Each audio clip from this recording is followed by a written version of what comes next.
This is the Moonlight Graham Show, a freewheeling conversation with the role players, the underdogs, and guys with flat-out great stories in sports.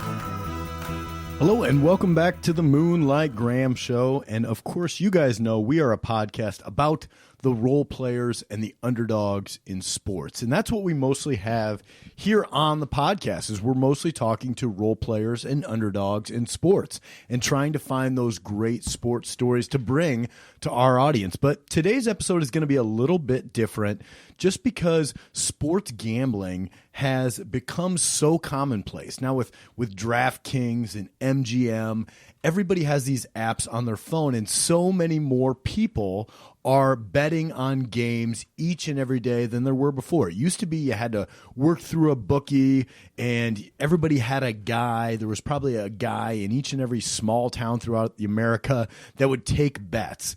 And so now it's kind of out of the darkness and into the light a little bit, and a lot more people are gambling each and every day on sports. And I don't necessarily think that that's probably not a good thing, right? It's probably not a good thing that more people are placing losing bets each and every day. So for today's episode, I'm bringing on, the guy that I know. Everybody's got a guy. Well, I've got a guy that has played high stakes poker, high stakes blackjack. He ran his own sports book for over 5 years. He's got some great stories from staying in some of the best suites in Las Vegas and playing in the high roller rooms there. And today he owns racehorses, and that's part of what he does. So I brought him in studio to talk about his experiences with sports gambling, some of his stories as well. We had to keep this one anonymous because a lot of what he did, prior to this stuff coming into the light, and a lot of it was illegal, but a lot of people were doing it. So he's going under an alias name here, but this is a really fun episode. I think you guys will like it. And if you like what we're doing here on the Moonlight Graham Show, make sure to subscribe to our podcast wherever it is that you get your podcast. And we would love it, folks, if you left us a 5-star review. You can also follow the show on social media, Twitter, Instagram, Facebook, YouTube. We love hearing from you guys each and every week. So enjoy today's episode titled Lessons from a Professional Sports Gambler.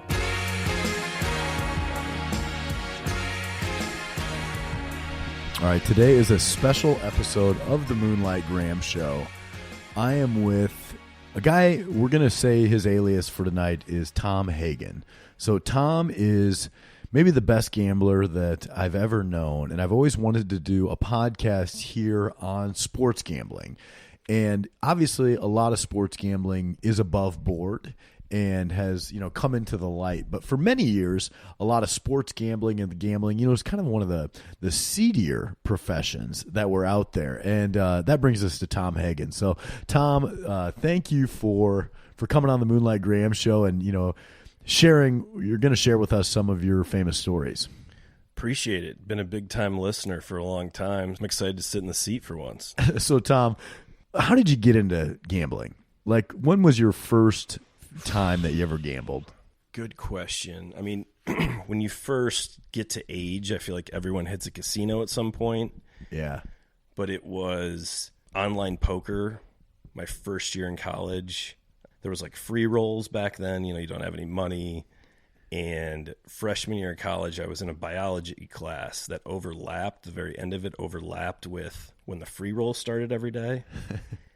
Became friends with the biology professor, kind of like told him. And so he was just like, well, you should leave early, like make sure you get entered.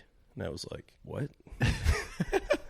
So if I would forget sometimes what time it was, the professor would be like you need to go. Tapping his wrist and be like, hey, you're going to miss registration. All right, see ya. And so were you a good online poker? Was this at the time actually like Chris Moneymaker and the World Series of Poker was just blowing up? Yeah, so this would have been 2005 when this happened. I don't remember what year that was, but yeah, it's very similar. Were you good? I mean, not at the beginning because I never even, you're just like trying to figure it out. But if you had never gambled up until that point, then what clicked with you about it? So I feel like back then everybody, after the Moneymaker thing started playing poker, no one had any idea what they were doing, but everybody was doing it. So like the World Series of Poker numbers were growing at rapid pace every year, and everybody was playing, and it just seemed like many people were bad. Yeah. So like, hey, there's huge inefficiencies here. And then so online, you know, to play a million hands live would take you years and years and years. You can pile a million hands online in no time. Were you making money though? Because at that time, like, how did you have money online and then cash it out? Because there, you know, this is pre-DraftKings and this is pre like everybody having, you know, Venmo or whatever on your phone. And so how are you getting money out of these online sites? It used to be actually much easier. So you could deposit and then at the end of the day you could withdraw and it would be back in your account the very next day. Really? It was way easier than kind of like even the later year. Like, when did it tighten up? oh, what'd they call that? When, you know, when they shut down like Full Tilt and Poker Stars. Yeah. But yeah, on your bank account, it would just show this long code coming from, you know, an island in the Caribbean. You know, like it wouldn't say where it was coming from and going. So what clicked with you about, you know, poker and then, you know, gambling in general? It's a good question. I mean, when you're playing like in college, you don't have any money anyways, right? So like there's tournaments where you can win, you know, $500,000. So you're like, oh, I can put it, you know, I can qualify for this tournament. So I just spent time playing and getting better and getting better. Made quite a bit during undergrad, which was helpful. And then they got rid of online poker. And then when I was in grad school, just didn't really play much, but then was running a sports book. And so I was meeting a guy to collect some money, and we were going to meet at a casino, and he calls and says, hey, I'm going to be like 2 hours late. Great, I'm already here. And there was a big poker tournament that weekend. So there was a super satellite buy-in for $65. He shows up, I win it, which gets me into the qualifier. So I get the money from him, go back and play the qualifier that night. Took, 5 hours. Win that. So now I'm in like the main event over the weekend. Make the final table. Am on nationally televised final table and get fourth. What was the payout of that? So we run $65 for the super satellite into is like $22,100. Really? Yeah, which worst beat ever. So we get down to 4 people. I'm the chip leader. The second place person in chips, between the two of us, we have 75% of the chips. We get it all in. There's one card to come. As long as a 7 doesn't hit on the river, I have 75% of the chips. On national TV, the 7 hits. Ooh. And then I get it all in again good, where I'm the favorite, lose it, and next thing I know, I'm out in fourth. When you get a $22,000 paycheck, do they just pay you out right there at the casino? Yeah, they just give you an envelope full of cash. Full of cash? Yeah. How's the reporting go then? Like reporting that to taxes? Yeah, they give you a tax form. All right. Yeah. That has to feel pretty good then. Yeah, I mean, I was in the last semester of grad school. I mean, I think I took 18 of the 22 and turned around to pay for grad school. So it was, there was other things you could have done with it, but at the time I was just like, I can have no student loans, right, and do that. So I just, Was that the most cash you've ever held at one time? At that point, yeah. Was the most cash that you've ever held at one time since then? Was that gambling related? Yeah. Let's tell that story then. The most cash I've ever held? Yeah. Okay, so I've been to Vegas. I have no idea how many times. Most cash. Okay, so the most cash that I've ever held was I destroyed a suit jacket. I went to Vegas. The gentleman I was with, we were there because the guy I was with was playing in a invite-only, really high-stakes blackjack tournament in this special area at the Bellagio. I like the sound of this. So we're there, we're at the bar, and we've been drinking bourbon for I don't know how long. And I turn around and I bump the guy I'm with. I'm like, Cocktail with Tom Cruise? Oh yeah, I watch it every week. Who's the other guy? Not Tom Cruise, but the other character. Yeah, the good-looking Australian guy? Yeah, right? So he's got the long hair, So I bump him, and I'm like, we've been drinking. I'm like, it's the guy from Cocktail. I mean, literally like 2 feet behind us. And he turns around and he's like, the great one. It's Wayne Gretzky. so Wait a minute. You thought Wayne Gretzky was the guy from Cocktail? So it's not like I turned around and stared at him in the face to be like, is that Wayne Gretzky? I just turned around and kind of like saw the hair and was just cracking a joke. And he turns around and he's like, hey, can we get you a whiskey? And he's like, yeah, why not? Wait a minute. So did you hang out with the great one at all? I mean, we like chummed it up for a couple minutes. He got his drink and moved on. I mean, it was like a special area where this little event was going on for this. Everybody there is. So they were having like some sort of like, because we talked to somebody else. They were like, why is Wayne Gretzky in Vegas? Like, yeah, he was having some like fantasy hockey camp where businessmen pay like $50K to go spend a week skating with the great one. So that same night, the guy I'm with, I don't know if he was like superstitious or what, but he like gets on a run, right? And so every time he'd get up to like a certain level, he'd like pull a 25K chip off the table and be like, go cash that out. Go cash that out.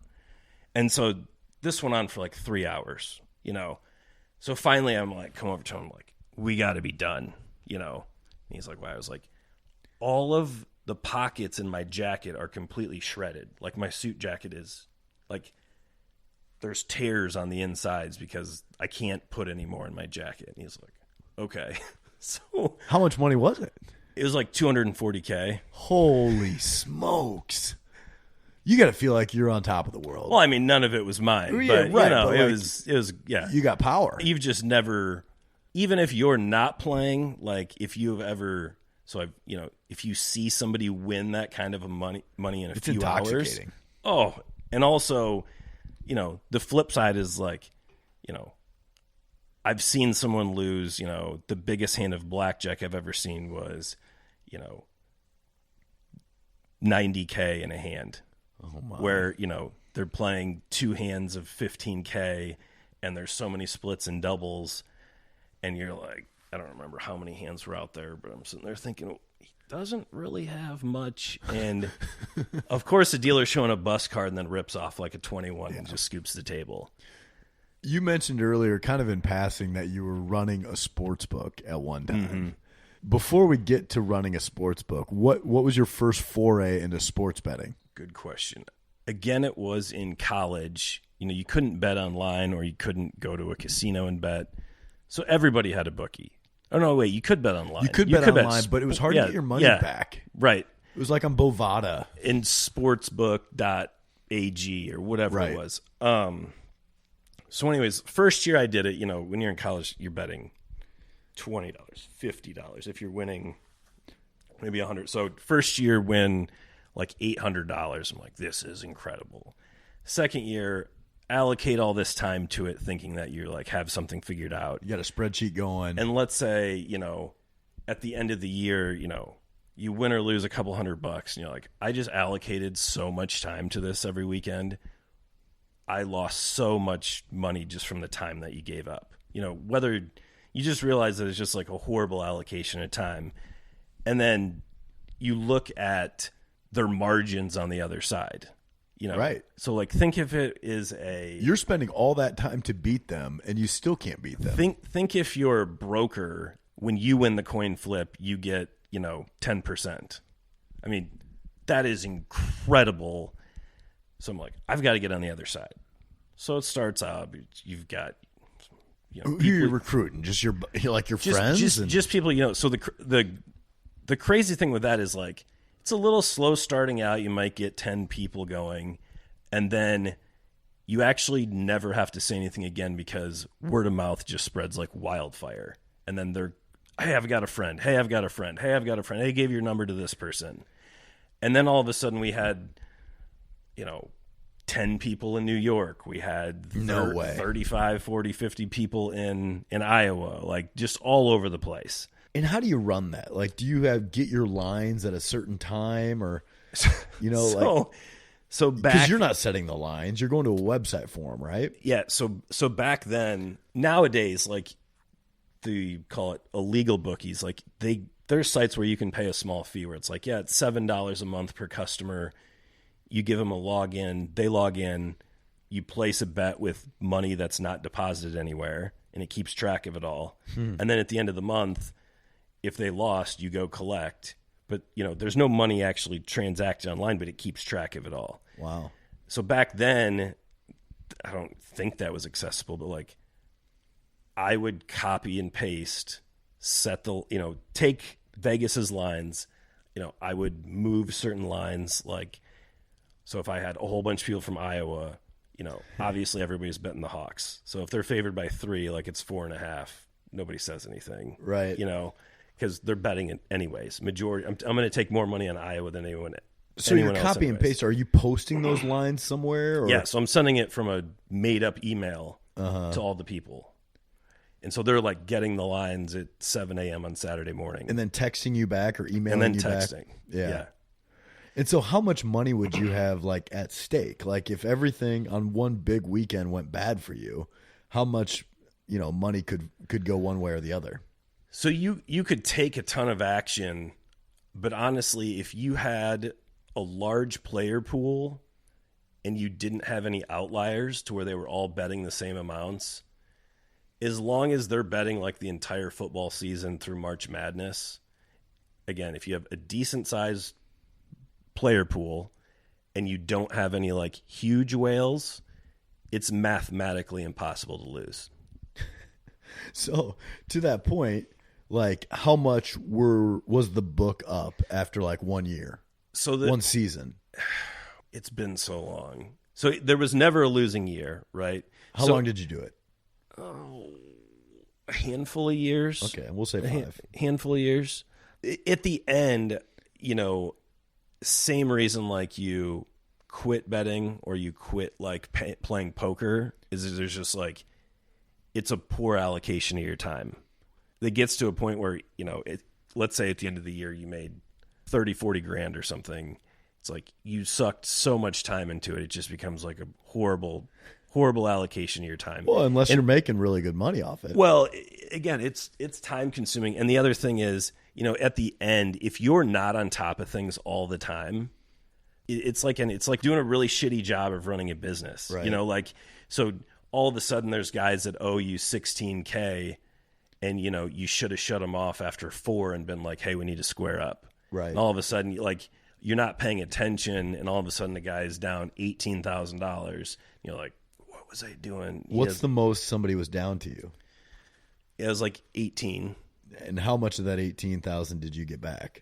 6,500. So that was when we finally shut it down because we're just like, we're doing such a poor job. So like the first 3 or 4 years couldn't have went better, and then the last year is just like you get busy doing more important things in life, or that's maybe more profitable, and you just start mismanaging it. So this guy that owes you $18,000, you're not going to probably get $18,000, right? So, what do you hire like a thug to go threaten him for money, or how do you handle that collecting? So once you know that you're not going to get it or that they don't have it, and we knew we were shutting down, I would say like when people are placing bets, sometimes they'll like comment about a game or something to their bookie. Almost like, I don't smoke weed, but I've heard, like the way they portrayed on TV, like people like the guy that sells the weed like wants to be friends with everybody, or like the other way where like they think that they're friends with. So like right. People will like have conversations with you, and you're like, oh, okay, yeah. Whatever. So, you have like a decent rapport. So you're just like, hey, get me $4K by Friday and I'll take $7K off your debt. Right. You offer discounts where you're just like, I've already written it to 0 in your head. So you're just trying to squeeze as much as you possibly can of them. Like once it was like shut down, it's like, we're not going to like threaten anyone. It was a good run. Like I said, mathematically, if you just cannot lose if you manage it properly. Was there ever a fear that like, I don't know, the authorities would find out that you're running an illegal gambling operation? You hear about people getting busted, right?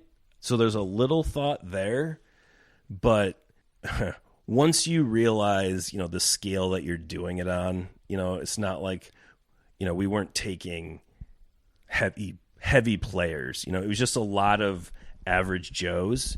I mean, there are still illegal books today that I know of, that will take 7 figures on any given day of the weekend. Really? And I feel like we're not going to get into that or what state it's in or how it works. But yeah, also people you don't want to. Yeah, you don't want to cross those guys. No, we're yeah.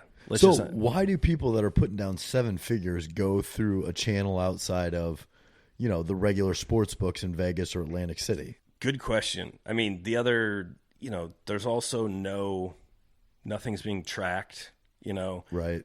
It's also convenience, right? So, I mean, can you get online and I don't know. I don't really bet much sports anymore. Like I'm into like horse racing, like kind of a passion for that right now. But like I haven't bet sports in quite a while. But I don't know if it's a convenience thing. You have to understand how the ecosystem of Vegas works, right? So really, really big players that are in Vegas, they have a host, those hosts will push those really high rollers to some of these illegal bookies, and those bookies give them kicks. But what is the host? Oh, because they're getting a kickback. The host is getting individual kickback from the bookie. So if the host, you bet sports, and they have a big sports better.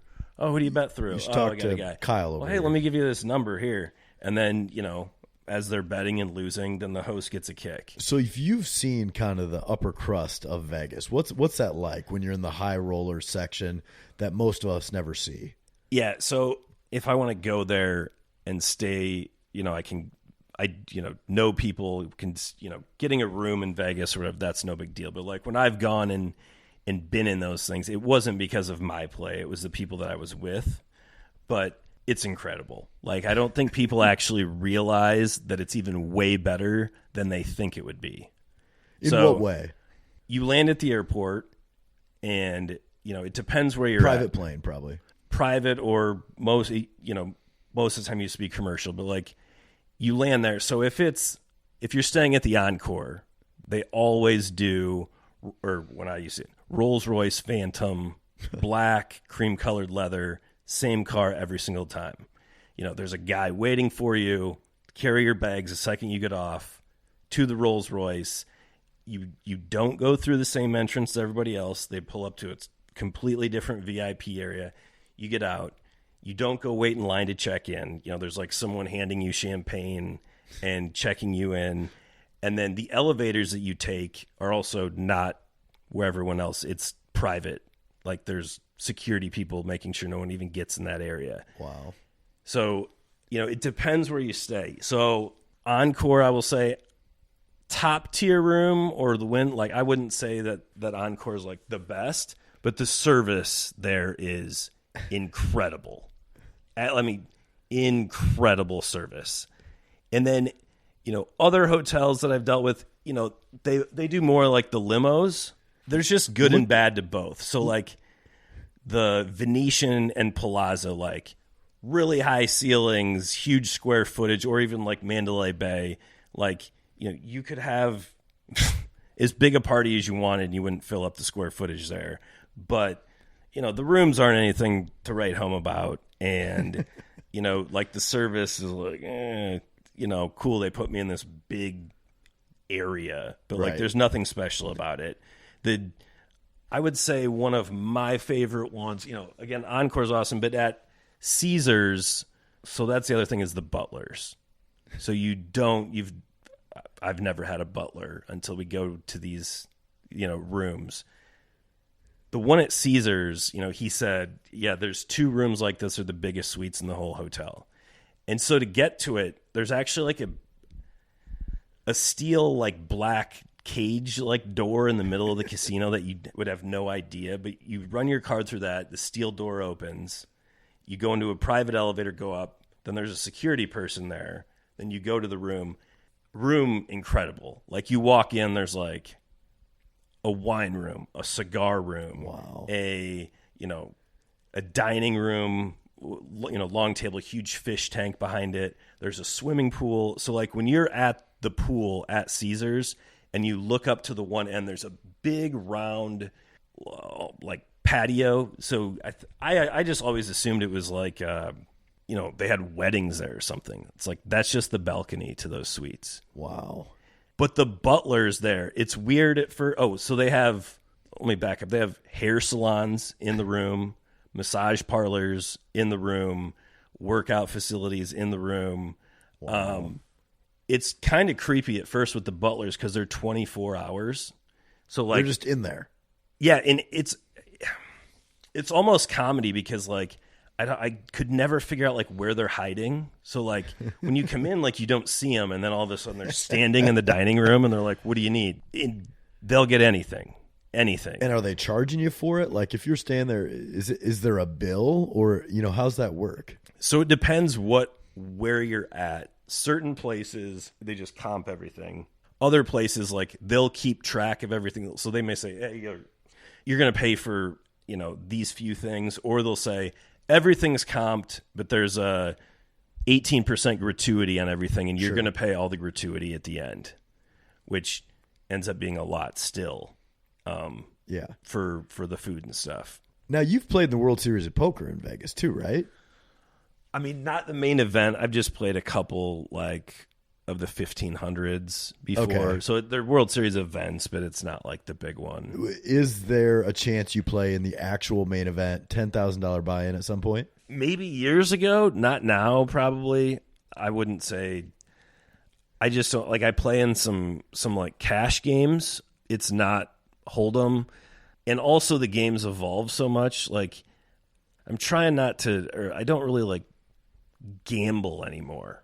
So like after I kind of saw the backside of the bookie, you might go play some blackjack with some buddies every once in a while, but like the math, like call it mathematicians, like Hold'em is like almost solved now, where like the top players are just making the perfect mathematical decision at such a high rate, where if you're going in, you're like, oh God, in 2010 I was such a top player. Like you're just like hoping to get lucky. The days of like Johnny Chan bluffing are kind of over. Well, it's just like,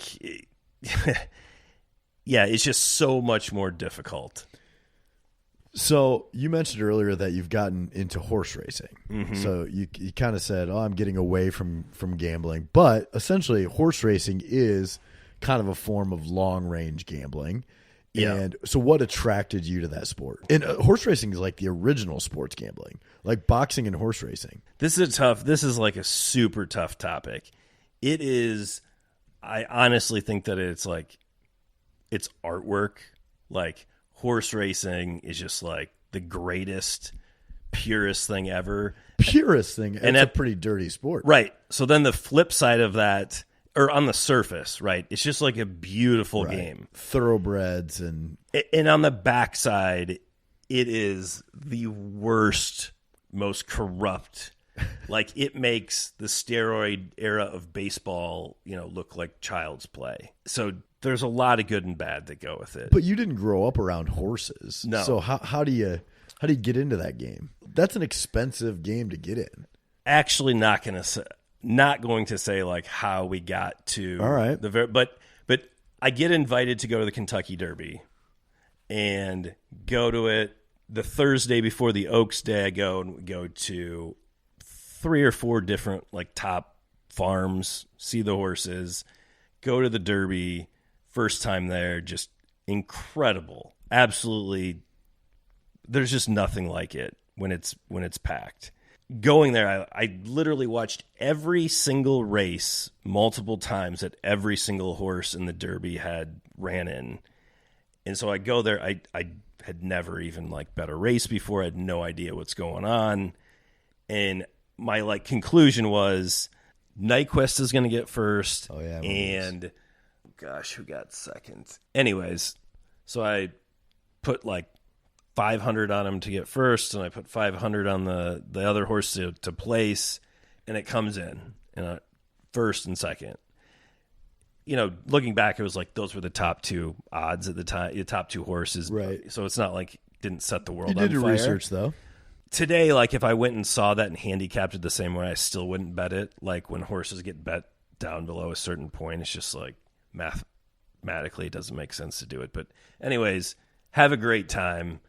And the person whose box I was in owns racehorses, and he's like, "Hey, do you want to get in?" So know nothing about it. Since we know nothing about it, like me and a half a dozen other people put in tiny amounts of money. We buy a piece of a cheap horse, and I don't think we lost $500 a piece or something the time it was over. But we learned so much. So I go back to the same half dozen guys. I'm like, "Hey, learned a whole lot. Gonna get another one though. Who's interested?" And there was only 3 others that were interested at the time. So we buy into one more, but we've like done homework. We see where we're going to improve. We also say, "Hey, we have to get this trainer or this trainer." We go out, we get one of the top trainers in the country. We've like made big steps.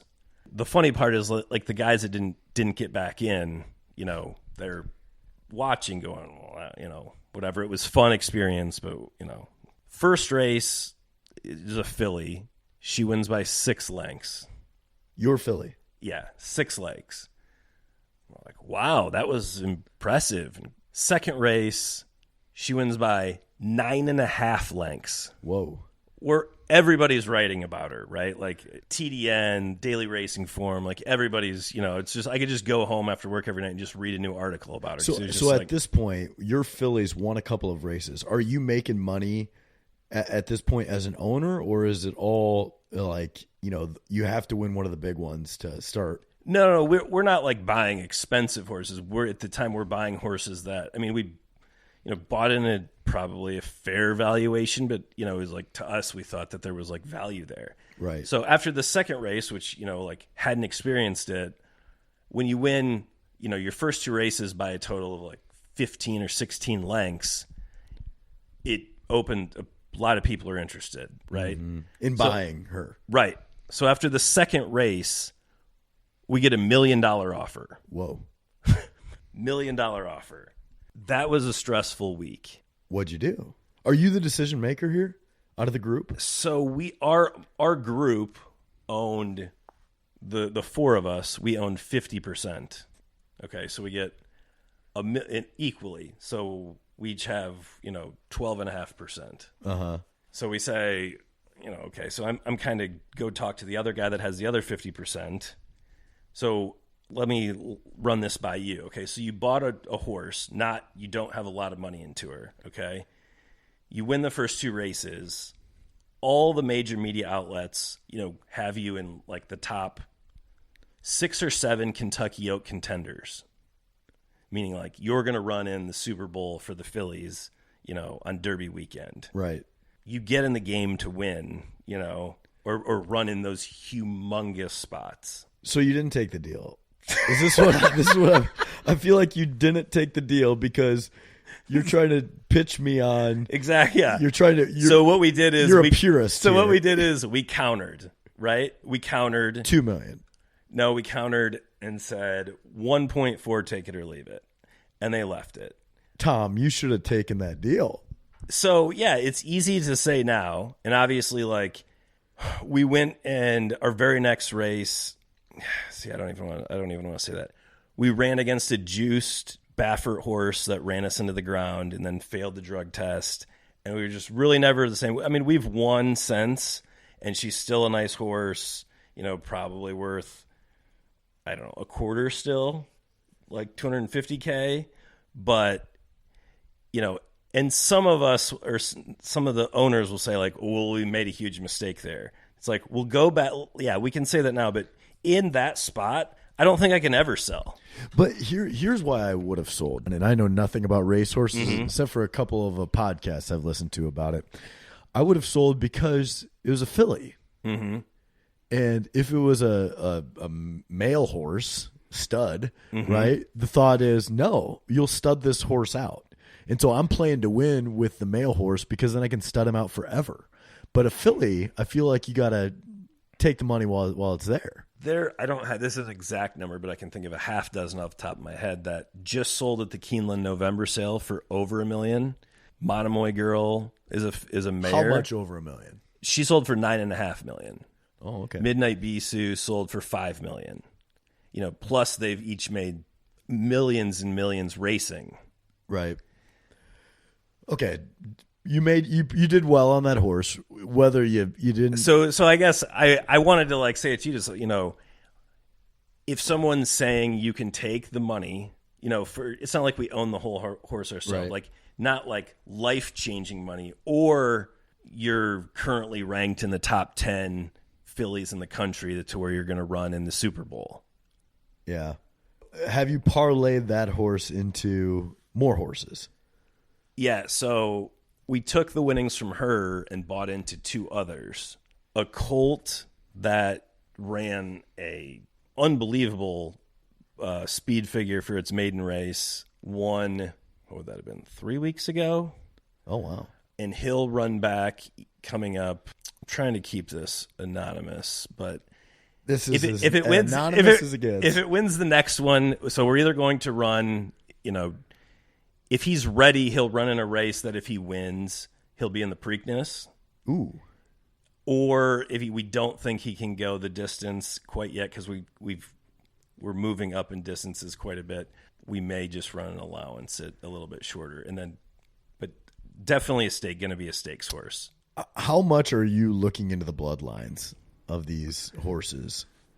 Yeah, good. So you definitely look into it, but it starts, and I'm the nice thing is our trainer. So when we got, the reason that we wanted to get the really good trainer and the one that we got is he'll answer the phone, right? So if I want to ask a stupid rookie question, I can do that.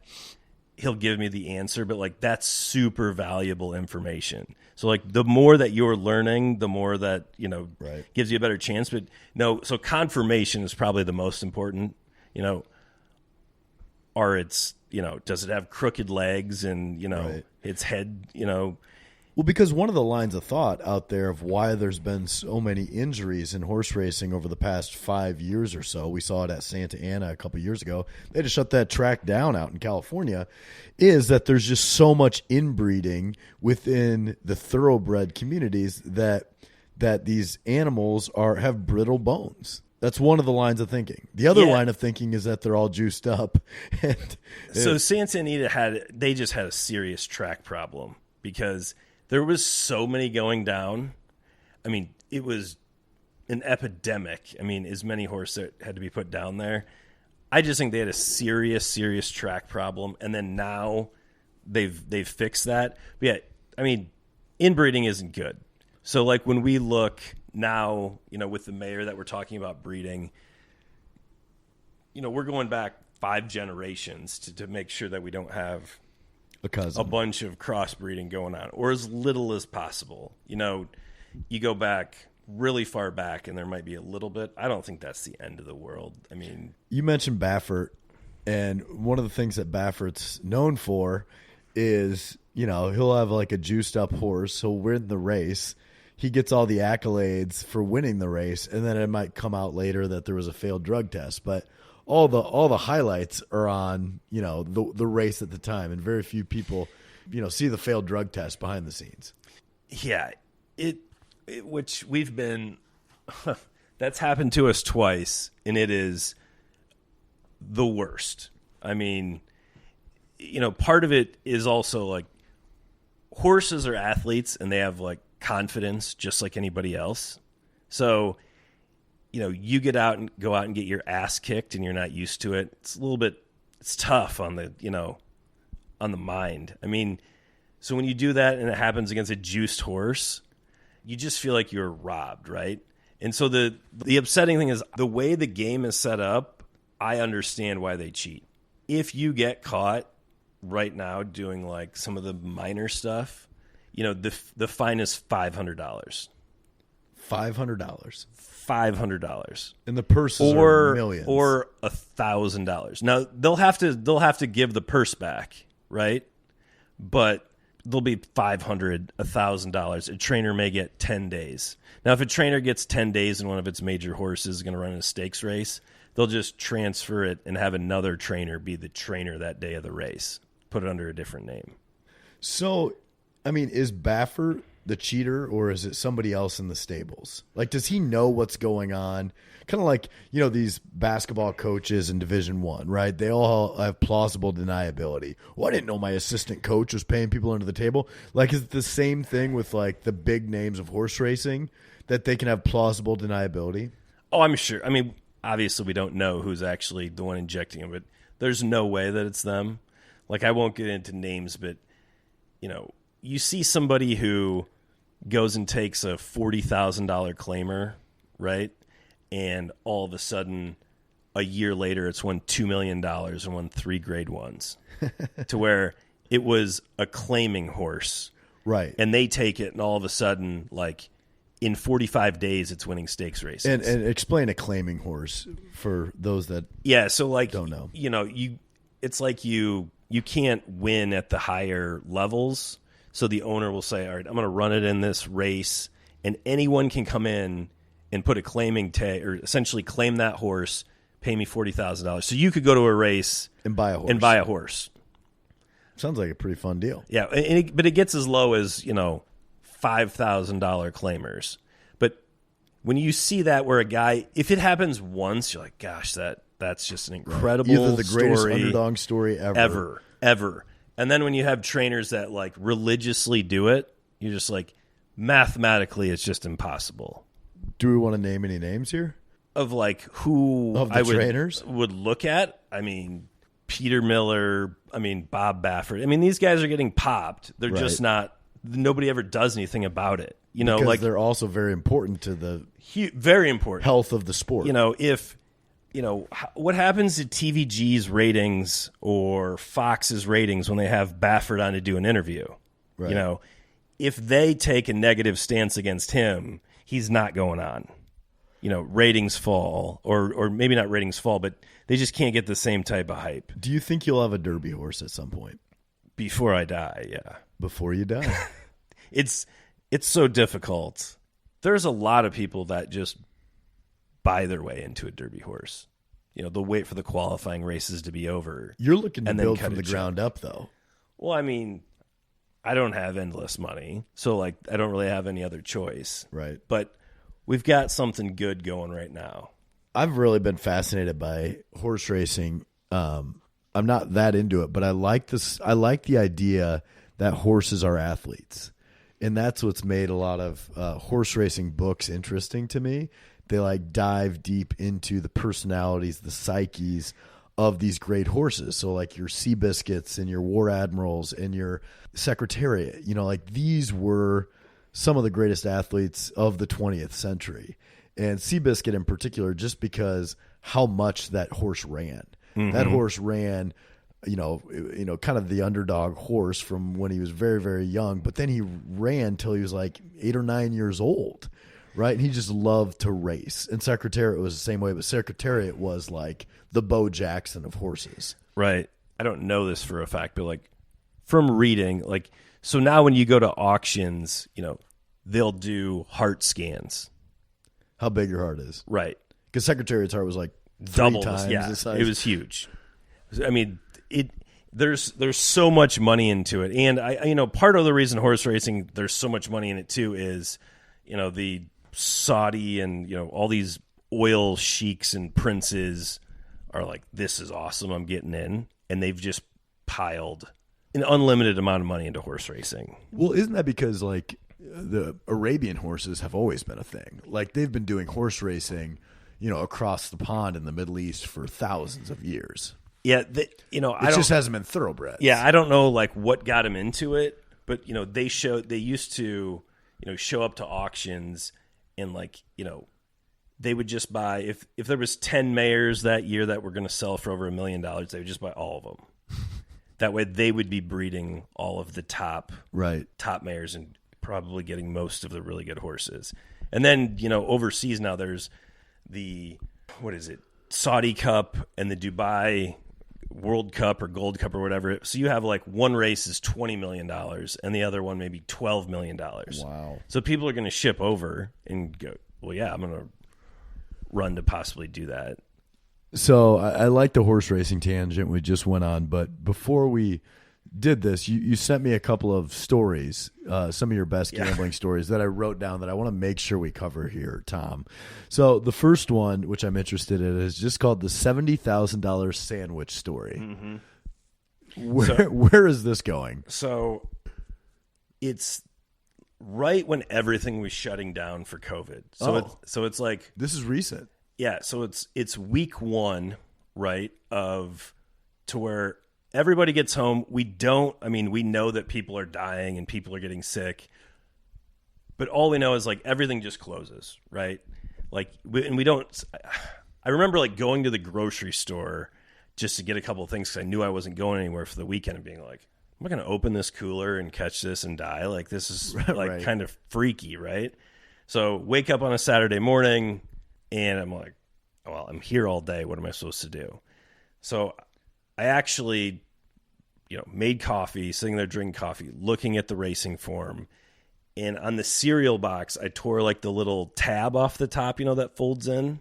So I look and I start making calls to like everyone in horse racing that I know, just like asking them about the late pick 5 I think Oakland was it Oakland? There was only a couple tracks open in the country.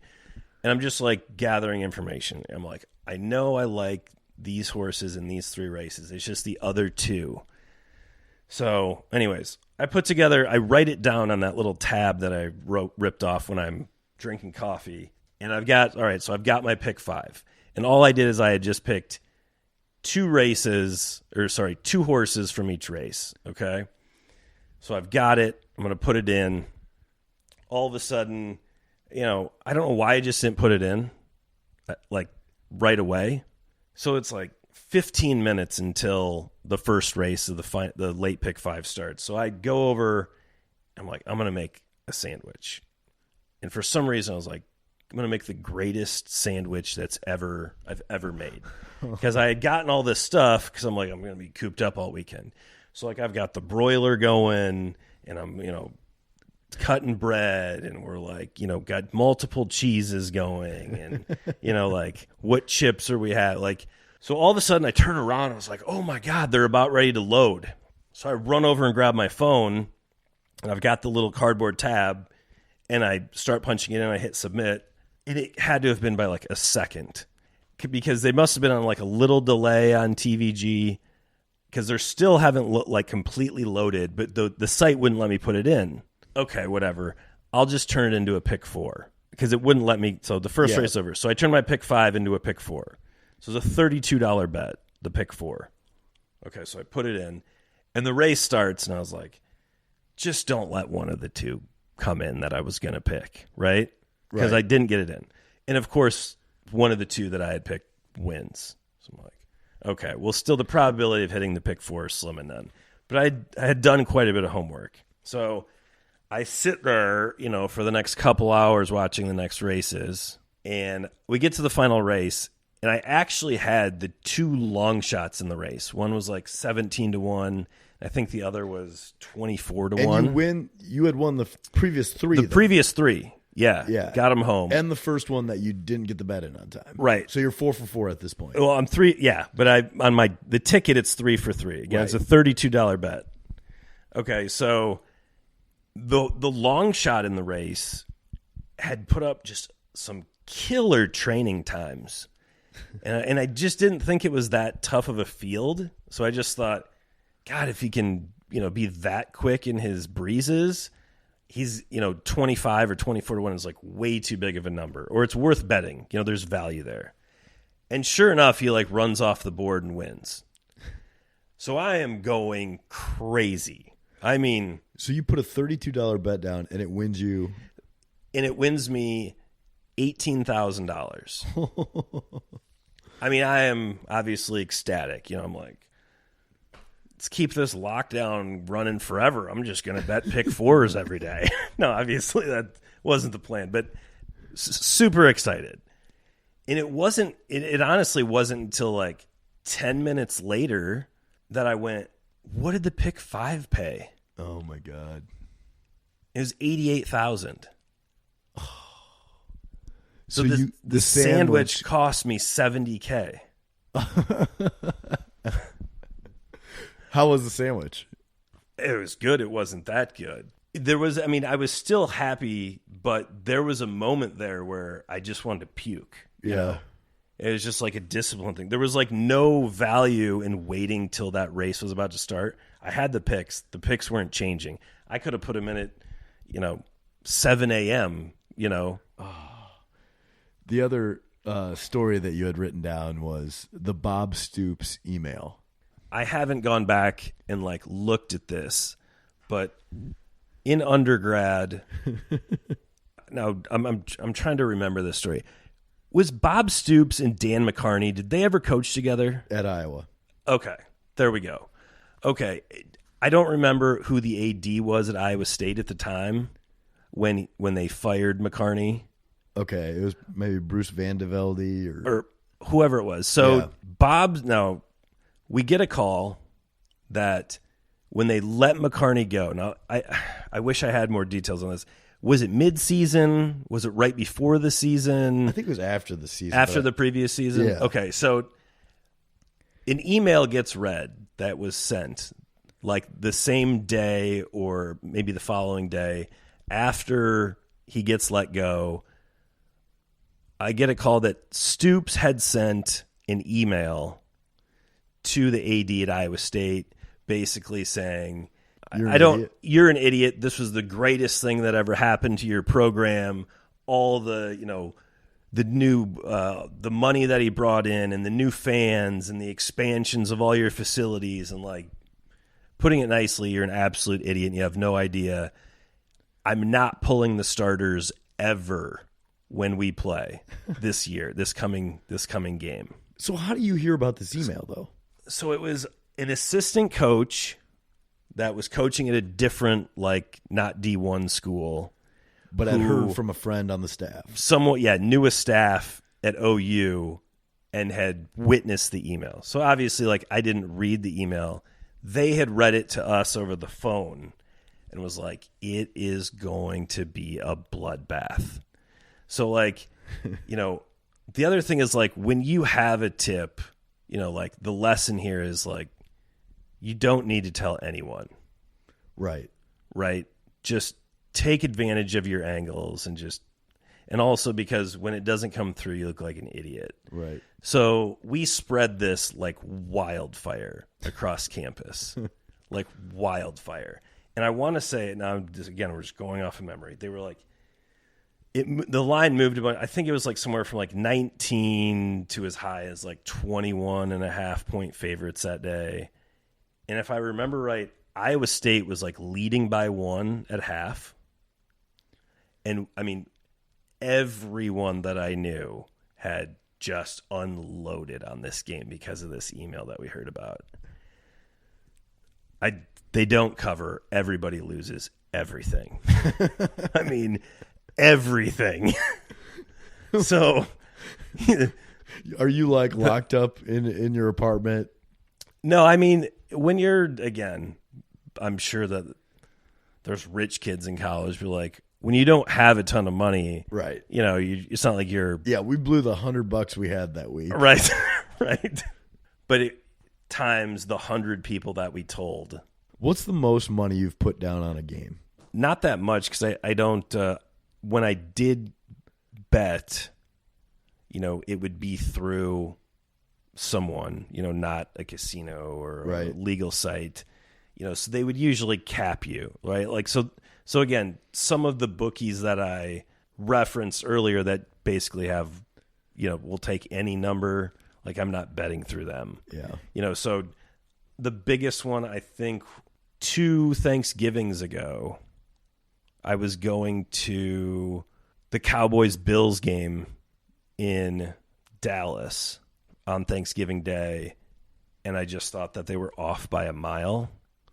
And so I just went, first quarter, first half, second half, the line, because they were dogs, the line and the money line for every single thing, and capped it out at 500 per.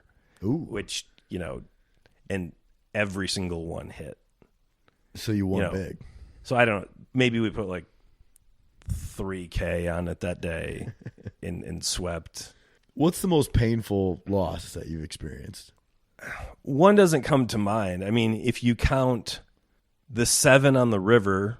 Right. Okay, so the difference between fourth and first in that tournament was $70K.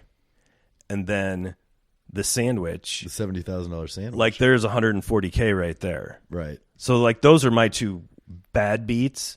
I mean, everybody takes bad beats. But there's some that just hurt more. It's not so much about the money that you have on it. It's just maybe the because you lost to a certain guy, or because maybe a team. You know what I mean? No, I mean up 3-1 in the World Series and losing. I mean, had that pretty well. I mean, had some money there. Right. Had already started counting it, which maybe that's why they didn't come through. I mean, so when you're running a book, you're taking everyone else's bets, so you see so many more results. So like when you witness, the Hail Marys in the NFL where it's clearly an interception and they call it a catch in the end zone, and that flips the spread, and you win as a bookie, and you're like, well, that's the worst bad beat I've ever seen. Or, some horrendous call at the end of the game that costs them a game and pushes it one way or the other. Like that's 1 in a million, But, I don't recall one myself. I mean, there's been horrible ones, but So you've been to a lot of great sporting events. You've been to the Derby. You've been to a Thanksgiving football game. I think you've been to some World Series games. What's the sporting event that's on your bucket list that you haven't checked off yet? The couple would probably be, I don't know why. And I'm not like a huge tennis guy. I would just like to go to Wimbledon. Oh yeah. I can't even tell you why that is. Maybe to just say you did it.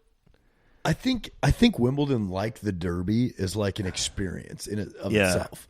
Like, it doesn't really matter who you're watching. If you're sitting at center court at Wimbledon, and you got to put a suit coat on, and it's just the strawberries and cream or right. whatever that they have there. It's like a thing. Like kind of like Augusta, Wimbledon, Kentucky Derby. Like those kind of places are in their own class, right? It's a good point. Have you been to Augusta? I haven't been to Augusta. I haven't been to Augusta. I don't have like a huge urge to get there. I don't know why. It'd be neat to do it, but golf tournaments don't really do it for me. Like I want to see Augusta. Yeah. And I want to see like what everybody's talking about and all that. But I don't really care to watch the tournament. Right. I'd rather watch it on TV. I 100% agree. I mean, I've been to a PGA championship. It was all right. I mean, yeah. The one golf tournament, Ryder Cup. Yeah. Fantastic. Like there's Did you go up in Minnesota? Yeah. It was, and I'm going to go this year at Whistling Straits. Like it's just incredible. Like the hatred, or I don't want to say the hatred. It's just like, it's like free game. Like the U.S. will be as obnoxious as you can possibly be as fans. Right. And the Europeans will return the favor. And it's just good fun. Right. And also, there's not as many fans there just because a lot of times like 2/3 of the golf course isn't being used, so everyone's jamming to where the players are. The interesting thing is like if a European hits it somewhere deep in the rough, the fans are on top of them. Like they're hitting out of a tunnel to get it back in play. And the things that are said are horrific. Really? And it's fantastic. Well, the one in Minnesota is when the Willett. Oh, Danny Willett, his brother. His brother made those when he'd hit it in the rough, I mean, felt it was bad. It was really, really, but I also think that's what makes it great. I want to go over like in Ireland or Scotland or something and watch the Ryder Cup over there just to see the comparison, right? If they're as nasty. Yeah. Yeah. Yeah, because like Americans, we'll go as far as you let us go. Very true. I have a feeling that they're not. I don't know why. Yeah, but it's like they talk a big game with like the soccer hooligans, but I don't feel like they're really like the soccer stuff is kind of like local, so it's more tribal. But I doubt the golf fans over there have the same, piss and vinegar as like the soccer hooligans. Whereas like American sports fans, you just like put enough beer in us and we'll go low on anybody. That's really true. And have you been to like a soccer match in Europe or No anything? interest. You couldn't pay me enough money to. Really? Yeah, no interest. The only I really don't have any interest. The only thing that I want to see to be able to compare is, from what we see, like you said, it's local, right? Right. Like each of these teams, and they like march in the street from the pubs to the stadiums. And like, I kind of want to see that because I feel like, the NFL is so commercialized now that like, it's just completely different. Don't get me wrong. There's a lot about European soccer that I like. I'm just anti-soccer in general. Yeah. Because I'd like it if soccer just stayed over in Europe. That's my take. I know I would agree. So I'll watch, the Olympics or like the World Cup. Like I'll watch the World Cup, yeah, right? I watch it. I think that I'll watch just about anything when like there's a ton of when, all the money's in the middle and let's play for it, Right. Outside of that, like I get it. They're great athletes, like, and it's cool to see the highlights. It's just a snooze fest. Yeah, I like the European setup. I like it's been around for hundreds of years. I like that there's relegation. I like that there's a lot at stake. But it doesn't translate here to America because we can't do the relegation. It's not local. Like it's just, David Beckham owns the Miami team. And you know what I mean? Like it just is not, it's not the same. All of the charm that Europe has with soccer, none of that is over here. And I don't like the game. I completely agree with you. The one thing though I'll say is the one thing that they have right that would be fantastic if other sports adopted is relegation. Relegation's the best. It is fantastic. If American sports could find a way to figure that out, it would just add such an awesome wrinkle. Especially baseball. Like baseball would be the perfect sport for it. I mean, in this country, sports teams are how we knight billionaires. Right? Okay, that's just a fact. Yep. Okay. Yeah, A-Rod's now in the club. Yeah, you can't. The other thing, though, that's a shame is like people who are fans of a team, let's say they live in the city. It's horrible when you don't get a big-time billionaire as the owner, and they're like, we're just going to put a product out there, and we're going to collect as much money as possible. Right. It's just terrible. So in soccer, they would be relegated multiple times because they suck. Yep. And it's just not possible. And there's so much pressure on those European soccer owners to put a winning product on the team, out on the field, the pitch, not only because of relegation, but also like the fan pressure. Sports owners here, they're like, fans will go crazy and they just don't care. I don't think a lot of the like Major League Baseball owners even care that their fans are mad at them for putting out a subpar product for decades in a row. Yeah. They don't even tune it out because they just see the value of their franchise going up and they're looking at were we profitable or not this year or not. They don't care that they went 71 and 90 or 91. And the other beautiful thing of it is it's kind of like, okay, so like in horse racing, right? If you and I wanted to go buy a horse and race it, we could do it tomorrow, right? If we got super lucky, we could go play on the biggest stage and run in the Breeders' Cup or the Kentucky Derby if the horse is good enough, right? With relegation, anybody could go buy. Well, I don't want to say anyone. I'm just saying there's a bunch more. People could go buy the smaller leagues. They win the league, they move up. So let's say like some of these really low leagues, like we talked about earlier, very low revenue. Obviously, you don't have to pay a bunch for the team. Okay, you move up. Okay, you move up again. You're completely incentivized to put the best team on the field. In the United States, the only thing you're incentivized to do is to have the other owners in the league approve you to buy the team, and then you have your annuity. How crazy is it that the Major League Baseball has denied Mark Cuban a Major League Baseball team twice now? Why is that? So I'm not up to speed on that, but it's crazy. Old crusty owners. Have they said why? Like, is there reasons why? I think the first time, I think he tried to buy the Rangers when he was young, and he was just too much of a renegade, right? And they didn't want all this new money, right? It was like a new money thing. And then I don't know why they wouldn't let him buy the Cubs. I don't know. But they need to have him buy the Pirates. He's a Pittsburgh guy. It'd be the best thing for Major League Baseball if Mark Cuban owns the Pirates. I've said this last few things. Like, I completely agree. So the Pirates, right? So they're putting a shit product out there. They're putting no money into it, and whatever, the owners don't care. Same thing with the Dolan guy in Cleveland. So I will, obviously there's just an opinion, but I feel like the smaller teams were hurt much worse by COVID than some of the bigger market 100%. Teams, because a lot of their owners aren't endless pockets. It's like, oh, it's been in the family forever. Yeah, the Dolan family or something. Right. Like, it's what is he, like a cousin to the guy that owns the Knicks or something? I don't know. There's some sort of relation. But anyways, he's just cashing checks. He doesn't really give a shit what's on the field. It's just, let's cash checks. Horrible for sports. They should be relegated, which that would be hurtful too.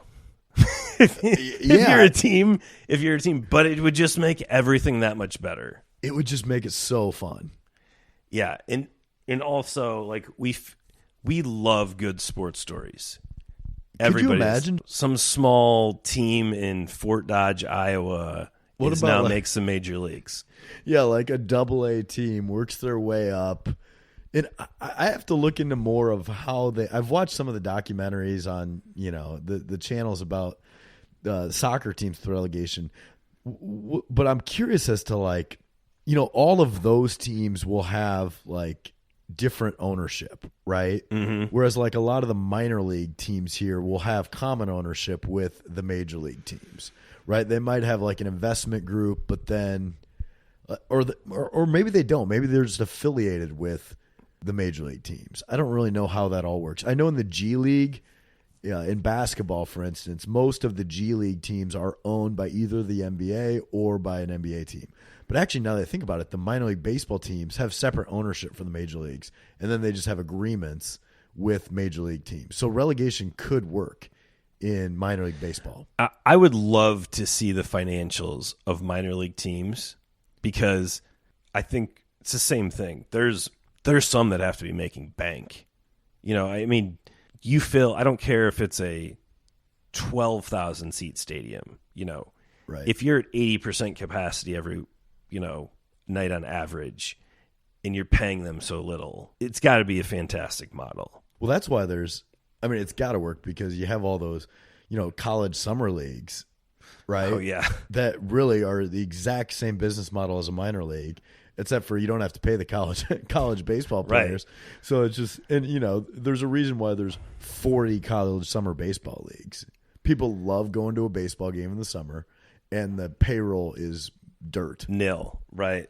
Well, Tom, normally we wrap up these podcasts with, best advice you've ever received, maybe some parting gambling advice for the Moonlight Graham Show. Yeah, that's probably something good to talk about. I mean, the biggest thing is, like, if you're gambling on sports and you're betting, material amounts of money, and you don't have a system, you don't have an edge, you don't have information, like, you're just an idiot. Okay? So if you're betting a recreational amount of money, right, does not matter if, that $50 is a win or a loss to you. Or, you could say that with just about everything, like playing blackjack with some buddies and it's a recreational amount of money, good time. Okay, great. Like, there are edges, though, that you can take, that you can find, that you can research. Honestly, like, the most successful gamblers are the most patient, right?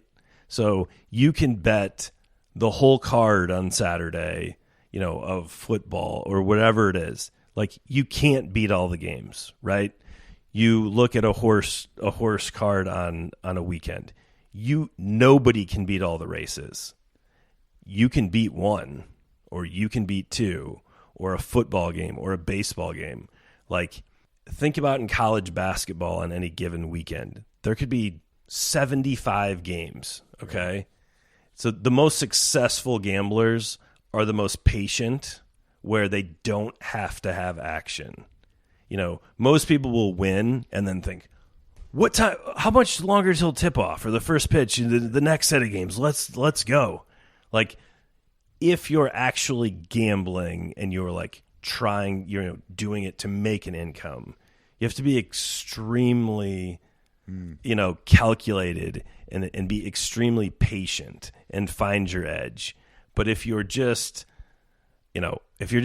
gambling to gamble, just you're gonna make lose. It be like a very small amount of money that you're entertained is going to have no effect in your life. Like, if you don't have an edge and you're betting at a high frequency, you have zero shot. Well, I hope that's a lesson for all of you, because I always say, the first step to bankruptcy is downloading the DraftKings app. You know what I mean? I don't think I can use it in the state that I'm in. I don't think they have it here in Iowa. Like, everybody's got those apps, right? Okay. And everybody's betting every game, and it's just a one-way ticket to bankruptcy. Yeah, terrible. And there's no those people that are betting the high frequencies. There's no bigger group of liars out there, right? Because everybody wins. Like, right. Everybody wins. Uh-huh. But we know that 4% of them do. Right. Well, Tom Hagen, thanks for coming by the Moonlight Graham studio. This has been fun. Appreciate it. It's a great conversation.